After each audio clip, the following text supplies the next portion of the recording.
ॐ दिक्कालाद्नवच्छिन्न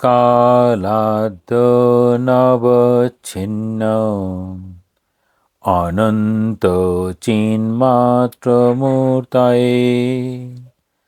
स्वानुभूते कमानाय नमो शान्ताय तेजसे ऋतम् आत्मा परं ब्रह्म सत्यमित्यादिकाबुधैः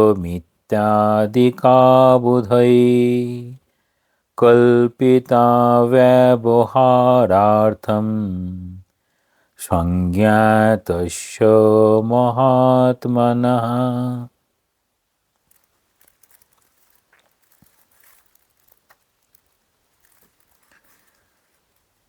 যোগবাশিষ্ঠসার চতুর্থ অধ্যায় মনোলয় প্রকরণ আজ শুরু হবে। তাহলে যেখানে মনের লয়, এই প্রকরণটা বলবে মনের লয় কিভাবে হবে। মন যে সমস্ত বিষয়বস্তু আমরা যা দেখছি, অর্থাৎ এই পঞ্চ ইন্দ্রিয় গ্রাহ্য বস্তু দেখা, অনুভব করা, গ্রহণ করা, এই সব যা কিছু হয়, সেই মন যখন ব্রহ্মের সঙ্গে একাত্ম অনুভব করে তখন বস্তুকে বস্তু বলে না মনে হয়ে তখন মনে হবে স্বয়ং চৈতন্য বিরাজিত। এরকমভাবে শুরু করছেন। এখানে মনোলয় বর্ণিত হচ্ছে বশিষ্ঠ উবাচ। এষ স্বভাবাভিমতং সতঃ সংকল্পধাবতি চেতনা স্বয়ং অম্লানা সৈবেহো মন আত্মনঃ। স্বয়ং চেতনা অম্লানা সা এব ইহ আত্মন মন এষ মন আত্মা সত স্বভাব অভিমতম সংকল্প ধাবতি। বশিষ্ঠদেব বলছেন শ্রীরামচন্দ্রের প্রতি, চেতনা চিত চেতনা নিজে অম্লানা, তাহলে ম্লান হয় না, অর্থাৎ কমে যায় না বা বেড়ে যায় না, তাহলে হ্রাস বৃদ্ধি কোনোটাই হয় না। কূটস্থ নিত্য, কোনটা না চিত। কোন জ্ঞান? ব্রহ্মস্বরূপের জ্ঞান। আবার ইহাই নিজের মন, অর্থাৎ যার যেরকম মন তার সেরকম একটি জগৎ তৈরি হয়। তাহলে নিজের মন, আমাদের নিজের মন যখন ইন্দ্রিয়ের সঙ্গে যুক্ত হয় তখন ইন্দ্রিয়গুলো কাজ করে। ঠিক একই রকম যখন কোনো বিষয়, বাহ্য বিষয়, অর্থাৎ আমাদের দৃষ্টিতে বস্তু, যদিও বেদান্তের দৃষ্টিতে বস্তু হচ্ছে ব্রহ্ম, আর আমরা যতক্ষণ এই দ্বৈত জগতের মধ্যে থাকি, যখনই আমরা বস্তু বলি তখন এই জাগতিক বস্তুগুলোকেই দেখছি। তাহলে সেই রকম মন অনুযায়ী তার যেন আকার ধারণ করে। এই মন অনুযায়ী যে এরকম আকার ধারণ করে, এরকম একটি গল্প স্বামীজি জ্ঞানযোগে বলেন খুব সুন্দরভাবে। একটি ছোট গ্রামের রাস্তার ধারে একটা ছোট্ট কাঠের গুঁড়ি আছে, অন্ধকার হয়েছে। ছোট শিশু মনে করবে যে আমার হয়তো খেলতে খেলতে দেরি হয়ে গেছে, অন্ধকার নেমে এসেছে, মা বুঝি এসেছে আমাকে ডেকে নিয়ে যাওয়ার জন্য। একই রকমভাবে চোর মনে করবে নিশ্চয়ই পুলিশ দাঁড়িয়ে আছে আমাকে ধরবে বলে। অর্থাৎ আসলে সেটি কাঠের গুঁড়ি, কিন্তু যার যেরকম মন সেই মন দিয়ে সেটিকে আকার দিয়ে সেটিকে কল্পনা করছে। এবং নিজ হইতেই নিজের ইচ্ছা মতো পদার্থ কল্পনা করিয়া, তাহলে আমরা নিজেই নিজের মতো কল্পনা করে বিষয়টাকে দেখি, তাহাদের পশ্চাৎ ধাবিত হয়। অর্থাৎ ওই বিষয়টাকে, অর্থাৎ যেন কাঠের ওই গুঁড়ি সেটি অন্ধকারের এই একটা যেন রূপ পেয়েছে, সেই রূপটা নিজের ভাবনার সঙ্গে যুক্ত করে কখনো মনে হবে মা এসেছে, চোরের কাছে মনে হবে যে সেটা পুলিশ দাঁড়িয়ে আছে, ইত্যাদি ইত্যাদি। এবার বলছেন স্বয়ং অখণ্ডিত যে চেতনা, তাহলে আমাদের যে চেতনা চিত মানে ব্রহ্মের স্বরূপ আমাদের প্রত্যেকের মধ্যে রয়েছে, সেটি হচ্ছে অখণ্ডিত চেতনা। সেখানে চেতনার কোনো খণ্ডন নেই, মানে সৎ চিত আনন্দ। এখানে যেমনভাবে ব্রহ্মজ্ঞানে যখন উপনীত হয় তখন সাধক বা যোগী বা মানুষ ব্যক্তি কীরকম দেখেন, তৎতম অসি, তুমি সেই তৎ আর তম, অর্থাৎ আমার ভেতরে চৈতন্য আমার বাইরে চৈতন্য, সেই একই চৈতন্যের প্রকাশ।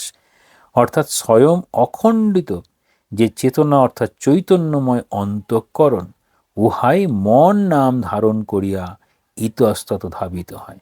তাহলে ওটাই যেন মনের মতো, মন নাম নিল, এবার নিজের ধারণা, নিজের ভাবনা সেই অনুযায়ী সেই বস্তুটার প্রতি সে এগিয়ে যাচ্ছে, সেরকম একটা নামকরণ করছে, তার সঙ্গে সেরকম ব্যবহার করছে, এই রকম। কীরূপে ধাবিত হয়? এখন কীরকমভাবে ধাবিত হবে তাহা বলিতেছেন। বিবিধ ইষ্ট ও অনিষ্ট। তাহলে ইষ্ট এখানে চাওয়া পাওয়া থেকে ইষ্ট, যেমন আগেরটাতে বলা হয়েছিল কীরকম, যে বিষয়ের মধ্যে সে সত্যত্ব বুদ্ধি করবে, সমীচীনত্ব বুদ্ধি করবে, আবার ইষ্টত্ব বুদ্ধি করবে। এখানে ইষ্টত্ব হচ্ছে প্রিয়, ভালো লাগা, সেই রকম। অনিষ্ট, ইষ্ট ঠিক বিপরীত, বলে ভালো আর একটা মন্দ, এই রকম সংকল্পপূর্বক সে এগিয়ে যায়। অতএব সর্বসংকল্প ত্যাগী শ্রেয়স্কর, ইহাই ভাবার্থ। কীরকম বলছেন? এই যে ভালো মন্দ এরকম যে সংকল্প করছে, সেটি ঊর্ধ্বে যদি যেতে পারে তাহলেই সেটি সম্ভব। এবার বলবেন, যেমনভাবে বেদান্ত সারে সমাধানের ক্ষেত্রে বলা হয়েছে যে মনটাকে ভালোর দিকে নিয়ে গেলে মন্দ তখন দূরে। ঠাকুর যেমন বলছেন, যদি আমি পূর্ব দিকে যাই তাহলে পশ্চিম দিকটা দূরে চলে যাবে। এটি করতে হবে কীভাবে? সেটি বলছেন সাধু সঙ্গের মহিমা। সাধু অর্থাৎ ঠাকুর কথামৃতে খুব সুন্দরভাবে বলছেন, সাধু যার মন প্রাণ অন্তরাত্মা তাতে, মানে ঈশ্বরে বা ইষ্টে গত হয়েছে, আর তার বাইরে আর যাচ্ছে না, সে হচ্ছে সাধু। সেই রকম সাধু সঙ্গের মহিমা তিনি বলছেন এখানে। রসায়নময়ী গীতা পরমানন্দদায়িনী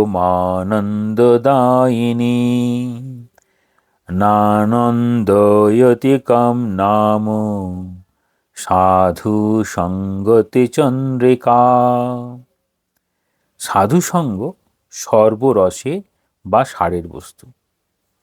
কথামৃতির জন্য বারবার ঠাকুর বলছেন সাধু সঙ্গের প্রয়োজন, এমনকি সাধুরও সাধু সঙ্গের প্রয়োজন।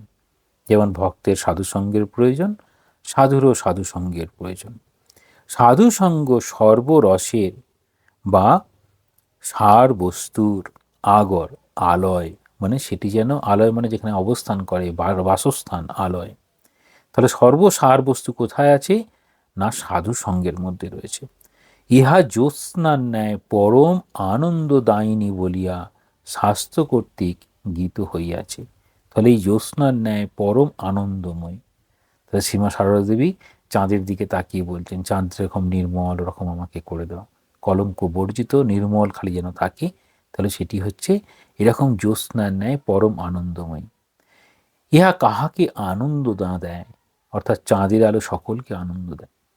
অথবা সাধুগণের সারগর্ভ উপদেশ অনন্ত জীবন ও পরম আনন্দ প্রদান করিয়া থাকে।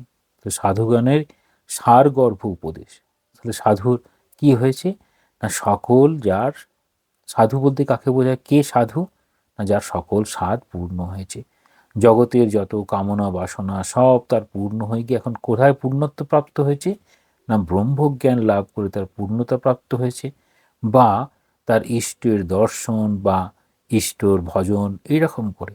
অর্থাৎ বিষয়ানন্দ থেকে ভজনানন্দ, তারপরে ব্রহ্মানন্দ তিনি যদি ঠিক ঠিক পেয়ে থাকেন, তার তাহলে সমস্ত কথা, সেটি হচ্ছে উপদেশ, তার জীবন, তার বাণী সকলকে পরম আনন্দ দিচ্ছে। কেন? না ভগবানের দিকে নিয়ে যাওয়ার একটি বিশেষ পন্থা। সাধু সঙ্গতি রূপ বিমল চন্দ্রকিরণ কাহার প্রাণে আনন্দ সঞ্চার না করে। তাহলে বলছেন সাধু কীরকম? না সেটি হচ্ছে বিমল, মানে মলবিহীন, মলিনতাবিহীন চন্দ্রকিরণ। তাহলে চাঁদের যে কলঙ্ক আছে সেই কলঙ্ক বাদ দিয়ে চাঁদের জ্যোৎস্নার যে পরম স্নিগ্ধ আলো, সেটা যেন মনে শান্তি এনে দেয়, কাহার প্রাণে আনন্দ সঞ্চার না করে। অর্থাৎ অবশ্যই সকলেরই প্রাণে আনন্দ সঞ্চার করিয়া থাকে। এরকমভাবে বলছেন। আমরা এই সাধুসঙ্গ বিষয়টা এই বইয়ের 8 পৃষ্ঠায় একটা রয়েছে, সেটি একটু দেখব। পিছন দিকে চলে আসি, সেখানে সাধুসঙ্গ সর্বদা কর্তব্য, এরকম করে বলছেন। সাধুসঙ্গ কেন সর্বদা কর্তব্য? বলছেন মহাপুরুষ সঙ্গ কাহার না উন্নতি বিধান করিয়া থাকে। অসুচি জলধারা গঙ্গার সহিত মিলিত হইয়া পবিত্রতা লাভ করিয়া থাকে। সৎসঙ্গে চিত্তে সার অসার বিবেক জাগ্রত হয়, অর্থাৎ কোনটি আমার প্রয়োজন, কোনটি আমার অপ্রয়োজন। ঈশ্বরে অনুরাগ হয় এবং বিষয় বাসনা ক্ষীণ হয়। বোধিত হইয়া অথবা বিস্মৃতিবশত, অর্থাৎ ভুলে গেছি এরকম, যিনি সম্যক তত্ত্ব অবধারণ করিতে অসমর্থ, তাহার জন্য সাধুসঙ্গ বিহিত। তাহলে কে কে সাধুসঙ্গ করবে সেটি বলছেন। সাধুগণ পুনঃ পুনঃ তত্ত্ব বুঝাইয়া দেন ও স্মরণ করাইয়া থাকেন। সৎসঙ্গের মহিমা সর্বশাস্ত্রে পুনঃ পুনঃ কীর্তিত হইয়াছে। তাহলে সাধুসঙ্গের কেন এরকম বলছেন? কীরকম সাধুর সঙ্গে সঙ্গ হচ্ছে? যে সাধুর সঙ্গে সঙ্গ হলে ঈশ্বর অনুরাগ হয়। ঠিক ঠাকুর এরকম কথা বলছেন, যাকে দেখলে ইষ্টের উদ্দীপন হয় সে হচ্ছে সাধু। ইষ্ট অর্থাৎ ভগবান, ভগবানের অনুরাগ হচ্ছে আর বিষয় বাসনা ক্ষীণ হচ্ছে, সেটি ঠিক ঠিক সাধু। তারপরে কীরকম বলছেন? কোনো নির্দিষ্ট জল বিশেষী তীর্থ নহে, অথবা মৃত্তিকা বা পাষাণ নির্মিত মূর্তি বিশেষী দেবতা নহে। দীর্ঘকাল সেবিত হইলে তাহারা পুরুষকে পবিত্র করিয়া থাকে। সাধুগণের দর্শন কিন্তু তৎকালেই শুদ্ধির হেতু হইয়া থাকে। অর্থাৎ একজন সাধুকে দেখে তার জীবনযাত্রা সব কিছু তার ভগবত অভিমুখী, অর্থাৎ ঈশ্বর অভিমুখী জীবন, যাকে দেখলে পারে হ্যাঁ ঈশ্বর প্রাণের বস্তু হতে পারে, ঈশ্বরকে নিয়ে জীবনযাপন করা সম্ভব, সেটি যেন তিনি দেখিয়ে দিচ্ছেন। তত্ত্বজ্ঞ সাধুগণই যথার্থ তীর্থ ও দেবতা। তত্ত্বজ্ঞ অর্থাৎ যিনি সেই ব্রহ্ম সম্পর্কে জেনেছেন বা সেটি অনুভব করেছেন, তত্ত্বজ্ঞ। তাহারা জঙ্গম তীর্থ ও শ্রী ভগবানের চলবিগ্রহ রূপে প্রসিদ্ধ। তাদেরকে কি বলা হয়? না চলমান বিগ্রহ। যেমন তৈলঙ্গ স্বামীকে বলা হয় চলমান বিগ্রহ, চলমান শিব বলে বলা হতো। তাহলে এই রকম হচ্ছে সাধু। তাহলে কীরকম সাধুর কথা বললেন, কীরকম সাধুর সঙ্গ করতে হবে সেটিও বলছেন। আমরা আবার একটু দেখব, সেটি হচ্ছে এই বইয়েরই 13 পৃষ্ঠায় রয়েছে। বৈরাগ্য প্রকরণ বলতে বলতে বলছেন যে সাধু সঙ্গে কি হয়। সাধু সঙ্গে শূন্য পূর্ণতার প্রাপ্ত হয়, মৃত্যু অমৃত সমান হইয়া যায় এবং দুঃখ সুখরূপে পতিত হয়। ভাবার্থ এই যে ব্রহ্মে বস্তুত শূন্যতা, মৃত্যু ও দুঃখের একান্ত অভাব। এবার শূন্যতা বলে বলছেন, শূন্যতা কি না অভাব বোধ হচ্ছে শূন্যতা, যেখানে কোনো বিষয়ের উদ্রেক নেই, সেটি হচ্ছে শূন্যতা। তৃষ্ণার পরিণাম অর্থাৎ কামনা বাসনার পরিণাম কীরকম? যদি বাসনা পূর্ণ হয় তো খুব আনন্দ, বাসনা অপূর্ণ থেকে গেল খুব দুঃখ। তাহলে একটি আনন্দ দিতে পারে, আবার না পেলে পারে দুঃখ। তাহলে তৃষ্ণার পরিণাম দুঃখ। পরিণাম কেন দুঃখ বলছে? না পাওয়ার পরে কেন চেয়েছি সেটা আবার যখন কোনো কিছু পাই সেটাকে আবার সযত্নে রাখার একটা প্রয়োজন হয়। সেটিকে না রাখতে পারলে হয়তো দাদু অনেক জিনিস তৈরি করলো, নাতি রাখতেই পারলো না। তখন বাবা দেখছেন যে বাবার বাবা কত কষ্ট করে সেই সব জিনিসগুলো করেছে, কিন্তু পরবর্তী প্রজন্ম সেটিকে যখন ধরে রাখতে পারছে না, তখন বাবার কি দুঃখ। কিন্তু সেই নাতি বুঝতেই পারছে না দাদু কত কি করেছে। তাহলে পরিণাম অর্থাৎ বিষয় যা কিছু তৈরি হচ্ছে সেগুলো সব কালের প্রভাবে সব চলে যাবে। তাহলে পরিণামে সেটি দুঃখ নিয়ে আসবেই। অতৃপ্ত অনন্ত তৃষ্ণার পরিপূর্তির ব্যর্থ প্রয়াসে একদিন মৃত্যুর ক্রোড়ে শয়ন। আবার অনেক কামনা বাসনা, সেটি আর পূর্ণ হবে না, দুঃখটা দুঃখই চলে যাবে। বলছেন ইহাই জীবের স্বাভাবিক গতি, অর্থাৎ কামনা বাসনার পূরণ, আবার নতুন কামনা বাসনার উদ্রেক, সেটির জন্যই যেন জীবন। তাহলে বলা হয় স্বপ্ন দেখতে হবে, স্বপ্ন আমাদের বাঁচিয়ে রাখে। এই সব স্বপ্নগুলো হচ্ছে জাগতিক স্বপ্ন। এটা সবসময় যে সুখ দেয় তা নয়, আপাতত সুখ দেয় তারপরেই দুঃখ। সেজন্য যদি বাঁচতেই হয় আর এইরকম ভাবনা নিয়ে চলে, অর্থাৎ মানব জীবন সব থেকে দুর্লভ, এই জীবনেই একমাত্র ভগবান লাভের যদি মতি হয়, তাহলে এই জীবনের পূর্ণতা আছে। সেই পূর্ণতা লাভের জন্য সাধু সঙ্গের কেন প্রয়োজন সেটি আবার বলছেন। সাধু সঙ্গে যথালাভে তৃপ্তি এবং অধিক ভোগ লাভার্থ আকাঙ্ক্ষার অভাব, অর্থাৎ সন্তোষ নামক মহারত্নদয় লাভ হইয়া থাকে। তাহলে প্রথম রত্ন হচ্ছে ভোগ লাভের তৃপ্তি, যা পেলাম তাতেই খুশি। তাহলে অতিরিক্ত আর বাসনা আর তার মধ্যে জাগে না। আর যেটা পেয়েছি সে এমনই খুশি যে সেটা সন্তোষ, তার মনটাকে শান্ত করে রেখেছে। সন্তোষী পুরুষও সদানন্দময়। তাহলে যে পুরুষ, যে মানুষ সবসময় সন্তোষ লাভ করেছেন, তিনি হচ্ছে সদানন্দময়। শ্রীমা সারদা দেবী এই জন্য বলছেন সন্তোষের সমান ধন নাই। তাহলে সব থেকে বড় মূল্যবান ধন কোনটি? না সন্তোষ। সেটি কীরকম, কার কার সাহায্যে লাভ হতে পারে? এই রকম ঠিক ঠিক সাধুর সঙ্গ হলে পরে লাভ হতে পারে। সন্তোষী পুরুষ সদানন্দময়, তাহার কোনো অভাবও নাই এবং দুঃখজনিত হা হুতাশও নাই। তাহলে হা হুতাশ আর করবে না, যা পেল তাতেই খুশি। তাহলে যদৃচ্ছা লাভ ও সন্তুষ্ট, এইরকম। তাহলে এইরকম অবস্থা তৈরি হতে পারে। আর সাধুসঙ্গ সম্পর্কে প্রচলিত কতকগুলি শ্লোক আছে, তার মধ্যে একটি খুব সাধু শ্রবণে যে প্রচলিত, সাধুনাম দর্শনম পুণ্যম স্পর্শনম পাপনাশনম সম্ভাষণম সর্বতীর্থম চ সাষ্টাঙ্গম মোক্ষদায়ক। তাহলে সাধুকে দেখলে পরে পুণ্য হয়, তার স্পর্শে পাপ নাশ হয়। এখানে স্পর্শ অর্থাৎ তার অমৃত বাণী স্পর্শ। সম্ভাষণম, তার সঙ্গে যখন বার্তালাপ হয়, সাধু কার কথা বলবে? তাহলে দেবদেবীর কথা বলবে, ভগবানের কথা বলবে, আমাদের প্রকৃত স্বরূপের কথা বলবে। সেই স্বরূপের খোঁজে আমরা কোথায় যাই? মাঝে মাঝে আমরা তীর্থ দর্শনে যাই, সেখানে দেবতার জন্য বিশেষ অধিষ্ঠান। সাধুর সঙ্গে কথাবার্তায় যদি এই রকম তীর্থস্থানে গমনের মতো হয়, সেটি হওয়া উচিত। সেজন্য বলছেন সম্ভাষণম। তাহলে সাধুর কোন বিষয় নিয়ে কথা বলবেন? না ঈশ্বরীয় প্রসঙ্গ করবেন। সেই জন্য বলছেন সর্বতীর্থাঞ্চ সাষ্টাঙ্গম মোক্ষদায়ক। তাহলে এরকম তার সামনে প্রণিপাত, অর্থাৎ যদি সেই রকম জ্ঞানী সাধু, যিনি তত্ত্বজ্ঞ সাধু, তার সামনে প্রণিপাত করে মোক্ষ পর্যন্ত হতে পারে।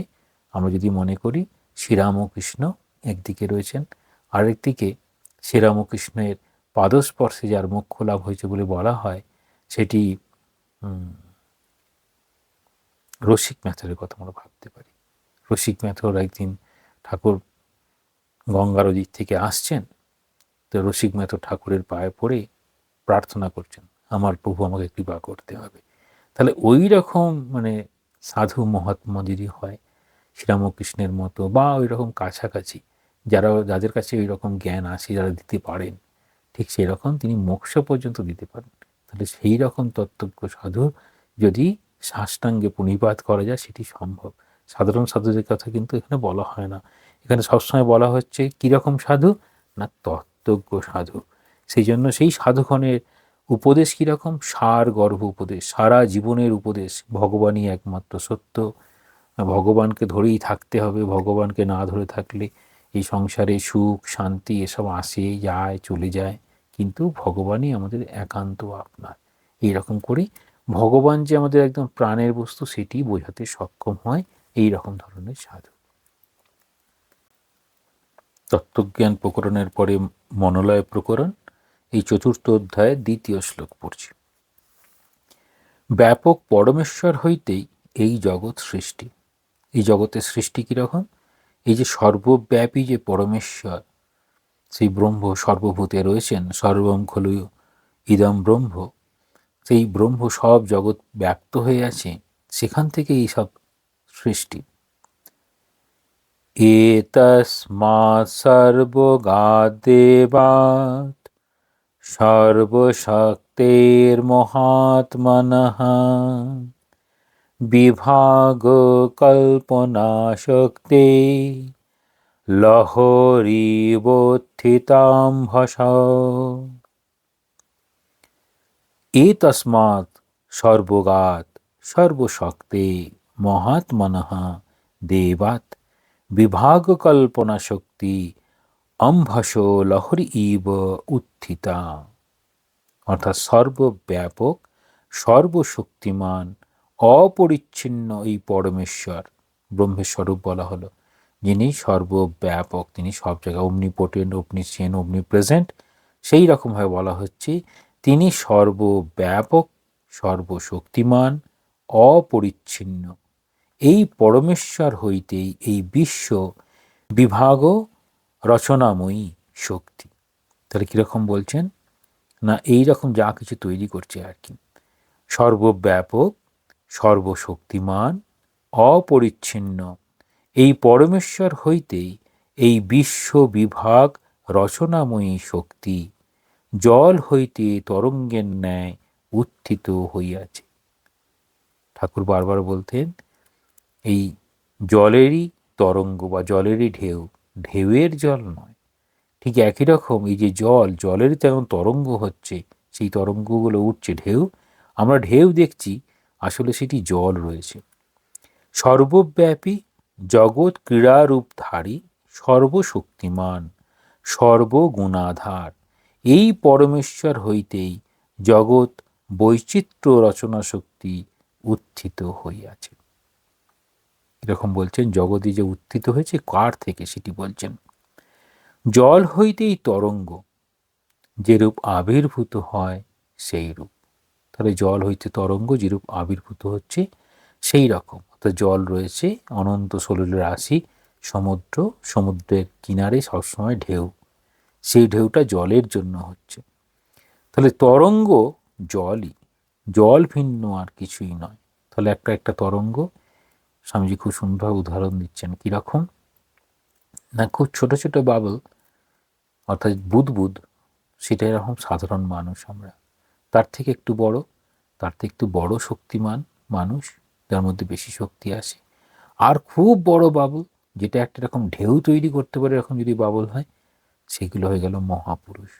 তাহলে মহাপুরুষ এলো তখন আমি যেমন বলছেন স্পিরিচুয়াল টাইডাল ওয়েভ, মানে ঠাকুরের আবির্ভাবে যেন ওই রকম একটা বড় বুদবুদ যেন উপরে গিয়ে ফেটে পড়ল, বাবল বুদবুদগুলো গিয়ে ফেটে যায় উপরে এসে, তারপর একটা তরঙ্গ সৃষ্টি হলো। সেই যে তরঙ্গ, সেটি বা সমাজকে প্লাবিত করে দেবে, ওই ভাবটা নিতে বাধ্য হবে। সেই জন্য এই মহাপুরুষরা যখন আসেন তখন একটা ধর্মের জোয়ার বয়ে যায়। তাহলে তো এই তরঙ্গ জলই, জল ভিন্ন আর কিছু নয়। তাহলে ছোট তরঙ্গ বড় তরঙ্গ, সে প্রত্যেকটাতেই জল আছে, কিন্তু তাদের ব্যাপ্তি বিকাশের তারতম্য আছে। আবার আমরা ভাবতে পারি মাটির তৈরি ইঁদুর আর মাটির তৈরি হাতি, হাতি মাটির তৈরি কিন্তু খুব বড়, ইঁদুর মাটিরই তৈরি কিন্তু খুব ছোট, তাদের প্রকাশটা আলাদা, কিন্তু সেই একই মাটি। সেরকম একই জল, কোনো তরঙ্গ খুব বড়, কোনো তরঙ্গ ছোট, তরঙ্গ রূপে একটা মিথ্যা নাম রূপের প্রতীতি হয় মাত্র। এখানে আবার বলছেন এই তরঙ্গ যখন নাম নিল তখন একটা করে নাম হয়ে গেল, যেন নিজেকে আলাদা করলো। জগৎ রচনা দৃষ্টি অনুভূত শক্তি ও তদ্রূপ অনির্বচনীয়। তাহলে একই রকমভাবে শক্তি, সেটি অনির্বচনীয়, কিন্তু যখনই তার প্রকাশ করছে তখন নাম রূপ নিচ্ছে। এই জন্য বলছেন নাম রূপের এই জগৎ, তার অন্তরালে সেই একই ব্রহ্ম বিরাজিতা। 3 নম্বর শ্লোক পড়া হবে। বন্ধনের মূল সেটি হচ্ছে সংকল্প। আমরা নিজেদের বন্ধনে থাকি, সেটি হচ্ছে আমাদের সংকল্প। এই বন্ধন কত রকমভাবে হয় না, বলা হয় যদি শরীরটাকে পঞ্চকোষের মধ্যে দিয়ে দেখা হয়, তাহলে অন্নময় কোষ, প্রাণময় কোষ, মনোময় কোষ, বিজ্ঞানময় কোষ, প্রত্যেকটা স্তরে আমাদের বন্ধন হতে পারে। এই সব কটা বন্ধনকে শ্রীরামকৃষ্ণ একসঙ্গে বলছেন কাঁচা আমি। আর যখন ঈশ্বরের স্বরূপ করে কথা বেশি ভাবা হচ্ছে, তখন যেন বন্ধন অতিক্রম করে গেছে, তখন কাঁচা মিটে যেন পাকা মিতে পরিণত হয়েছে। এখানে একই রকমভাবে বলা হচ্ছে বন্ধন, সেটির মূলে রয়েছে এই সংকল্প। সংকল্প অর্থাৎ প্রতিজ্ঞা করা, এটি পাবো, এটি করব, এই রকম। তাহা কিভাবে ত্যাগ করতে হবে সেটি বলছেন। তাহলে সংকল্প, সেটি মূল কারণ হচ্ছে বন্ধনের মূল কারণ সংকল্প, এবং সেই সংকল্প সেটি বন্ধনের কারণ হলেও সেই বন্ধনের কারণকে আমরা ত্যাগের মাধ্যমে সেটিকে বেরিয়ে আসতে পারি, অর্থাৎ যে বন্ধন, সেই বন্ধনের বাইরে আসতে পারি। তখন আমাদের সত্যিকারের এই মনোলয়, মনটা লয় পাবে। অত সংকল্প সিদ্ধেয়ম সংকল্পেনৈব সাম্যতে, येनैव जायते तेन বন্যেয়ালেব বায়ুনা। বলছেন যৎ येन एव जायते তৎ তেন নশ্যতি বায়ুনা বন্যজ্বালা ইব অতঃ ইয়ং সংকল্প সিদ্ধা সংসার পরম্পরা সংকল্পেন এব সাম্যতি। যাহা যে বস্তু দ্বারা উৎপন্ন হয়, তাহলে যাহা যে বস্তু দ্বারা উৎপন্ন হয় সেই বস্তু দ্বারাই বিনাশপ্রাপ্ত হয়। যেমন অগ্নি বায়ু সহায়ে উৎপন্ন হইয়া পুনঃ বায়ু দ্বারাই নির্বাপিত হয়, তদ্রূপ অতএব বিষয় সংকল্প দ্বারা সিদ্ধ এই সংসার পরম্পরা ব্রহ্ম বিষয়ক সংকল্প দ্বারাই নষ্ট হইয়া থাকে।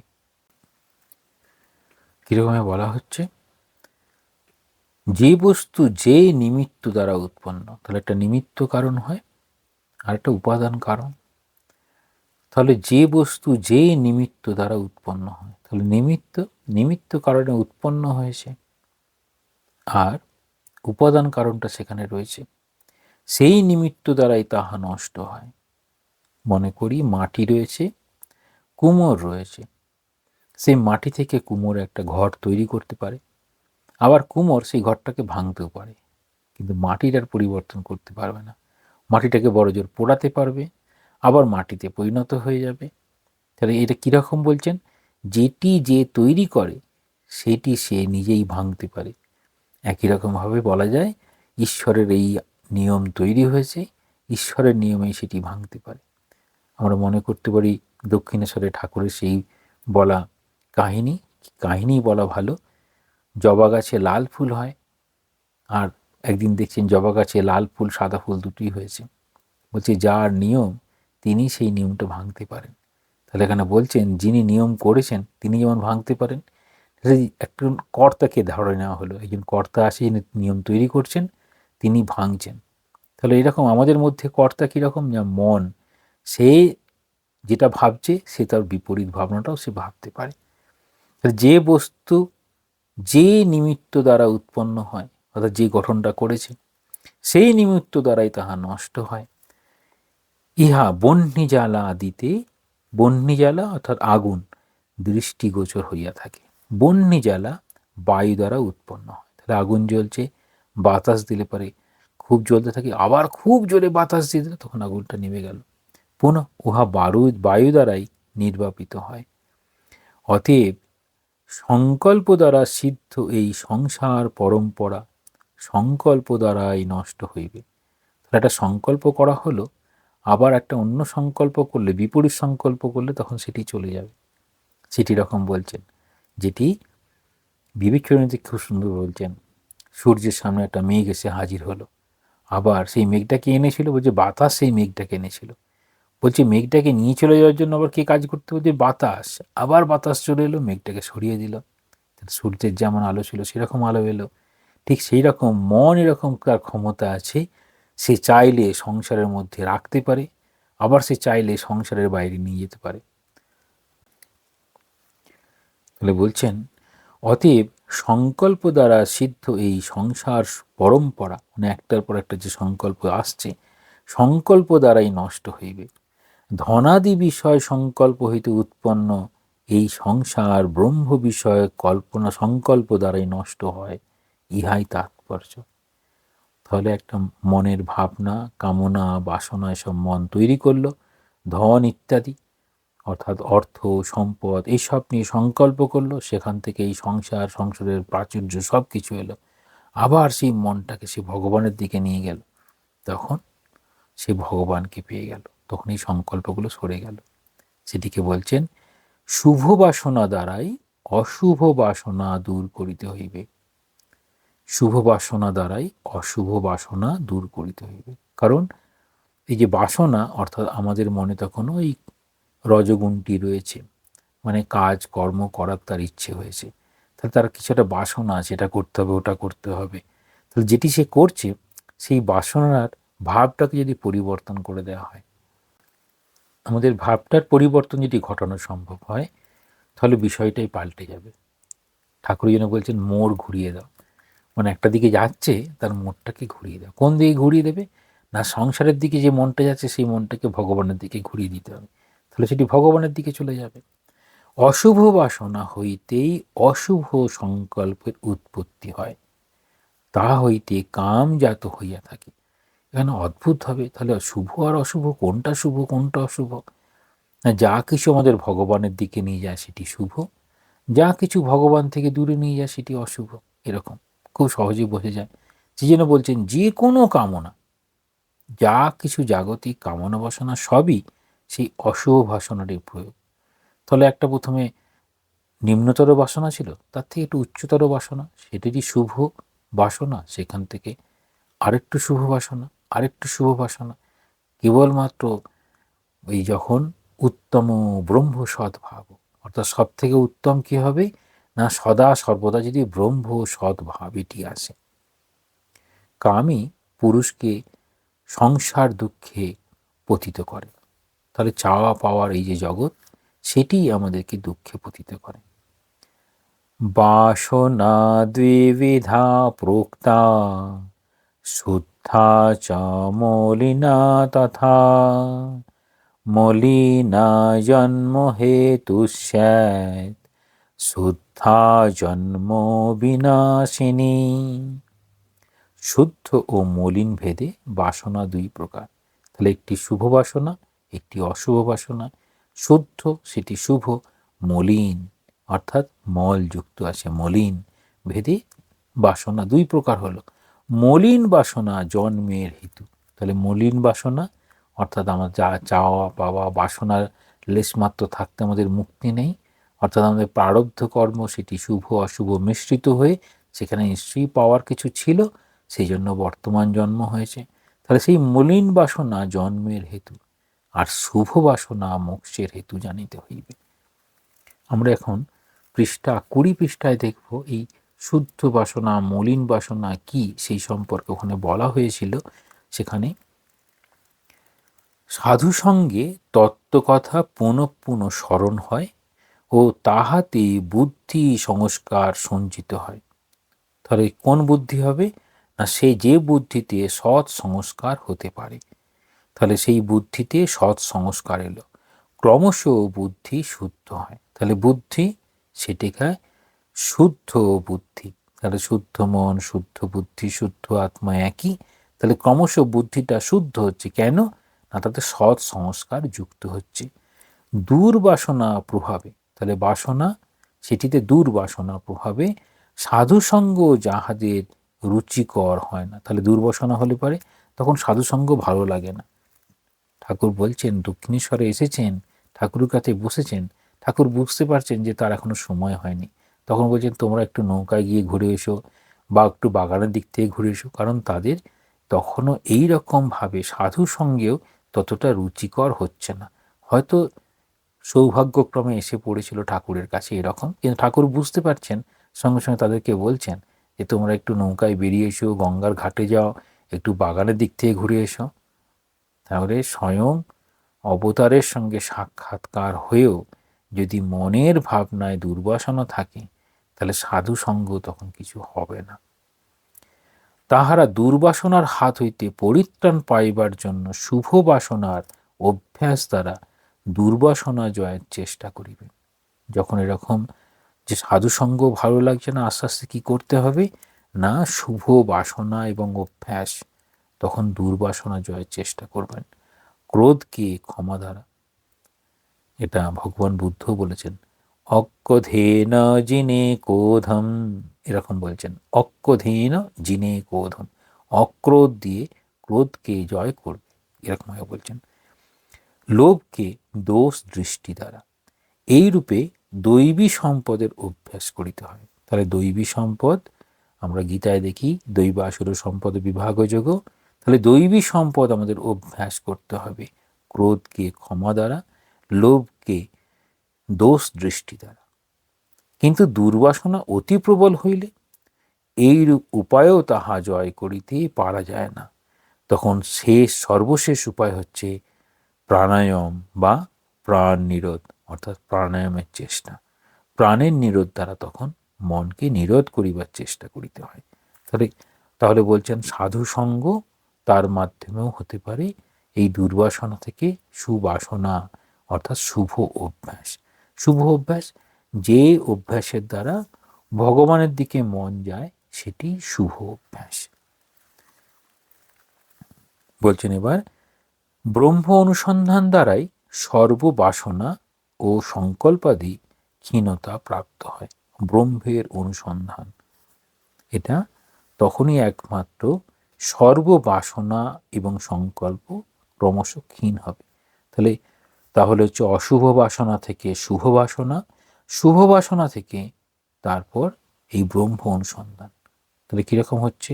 অশুভ বাসনা অর্থাৎ জাগতিক বাসনা, সেটিকে বলছেন এই বিষয় বাসনা, এতে বিষয় আনন্দ, তাতেই আমি আনন্দ পাচ্ছি। শুভ বাসনা অর্থাৎ ভগবানের নাম গুণগান কীর্তন, সেটিকে ভালো লাগা, সেটি হচ্ছে বলা হয় এই ভজন আনন্দ, অর্থাৎ ঈশ্বরের নাম গুণগান করতে করতে আনন্দ লাগা, তারপর ভগবানের দিকে একদম কাছাকাছি পৌঁছে যাওয়া, সেটি হচ্ছে বিষয়ানন্দ, ভজনানন্দ, ব্রহ্মানন্দ, অর্থাৎ ব্রহ্ম অনুসন্ধানেই তখন আনন্দ। এই ব্রহ্ম অনুসন্ধান যখন হচ্ছে তখন আস্তে আস্তে বাসনাগুলো সব ক্ষীণ হয়ে যাচ্ছে। সর্ববাসনা, এই শুভ বাসনা অশুভ বাসনা দুটোই ক্ষীণ হয়ে যাবে। উত্তম ব্রহ্ম সদ্ভাব এইরকম, তখন সমস্ত সংকল্প ক্ষীণ হতে থাকে। আত্মসত্যানুবোধেন ন সংকল্পয়তে যদা অমনস্ত্বং তদা ইয়াতি গ্রাহ্য ভাবে তদগ্রহম। শাস্ত্র ও আচার্যের উপদেশ সহায়ে দৃঢ় ব্রহ্মাত্মৈক্য বোধে চিত্ত স্থিত হইলে তখন মন আর বিষয় সংকল্প করে না। মন তখন অমন হইয়া যায়, অর্থাৎ মন যেটি বিষয় কেন্দ্রিক ছিল সেই মনটা থেকে মনটা যেন সরে এলো। গ্রাহ্য বস্তুর অভাবে মন তখন অগ্রহ, অর্থাৎ বিষয়গুলো আর গ্রহণ করে না, অর্থাৎ বিষয় গ্রহণ কল্পনা রহিত হয়, তখন ব্রহ্মের স্বরূপকে ধরার চেষ্টা করে। মন কোনো অবলম্বন ব্যতীত থাকিতে পারে না। অতএব বিষয় সংকল্প ত্যাগ করিতে হইলে মনকে ব্রহ্মচিন্তনে ব্যাপৃত রাখাই ভালো। তাহলে কিরম বলছেন? ব্রহ্ম অনুসন্ধান দ্বারাই সর্ববাসনা, তাহলে অশুভ বাসনা যেটি কেবল জগতী সার বস্তু, জগতের মধ্যে চাওয়া পাওয়া, তার মধ্যে থাকা, তারপর আস্তে আস্তে ভজনানন্দ অর্থাৎ ঈশ্বর অভিমুখে শুভ বাসনা, সেখানে সাধুসঙ্গ, তীর্থ, শাস্ত্র, ঈশ্বর বিষয়ক এই সব চিন্তা করা, তারপর আস্তে আস্তে এই ব্রহ্মের অনুসন্ধান, উত্তম ব্রহ্মসদ্ভাব, ব্রহ্মের অনুসন্ধান, সেটি কিভাবে সম্ভব? বলছেন শাস্ত্র ও আচার্যের উপদেশ সহায়। তাহলে কৃপার কথা যখন বলা হয়, এই বইতেই বলা আছে 4 ধরনের কৃপা: আত্মকৃপা, গুরু কৃপা, শাস্ত্র কৃপা, ইষ্ট কৃপা বা ঈশ্বর কৃপা। এইরকম হলে তখন ভগবান লাভ হবে। আত্মপ্রচেষ্টায় এই অশুভ বাসনা থেকে শুভ বাসনা, শুভ বাসনার ফলেই তখন তার সমস্ত যোগাযোগ যেন ঘটছে। কীরকম? তার গুরু কৃপা হচ্ছে, শাস্ত্র কৃপা হচ্ছে, তারপর ঈশ্বর কৃপা করছেন, এই রকম। তাহলে এই চলতে চলতে কোন জায়গায় পৌঁছাচ্ছে? না মন কোনো অবলম্বন ছাড়া সে থাকতে পারে না। কেন? না মনের একটা বিষয় লাগে, সে কিছু না কিছু চিন্তা করবেই। তাহলে যখন কিছু চিন্তা করবে তখন কি বিষয় নিয়ে চিন্তা করবে? সেজন্য বলছেন অতএব বিষয় সংকল্প ত্যাগ করিয়া কোথায় মনটা থাকবে? না ব্রহ্মচিন্তনে ব্যাপৃত থাকবে। তাহলে প্রথমেই এই প্রথম 3টে শ্লোকের মধ্যে কি বলতে চাইছেন?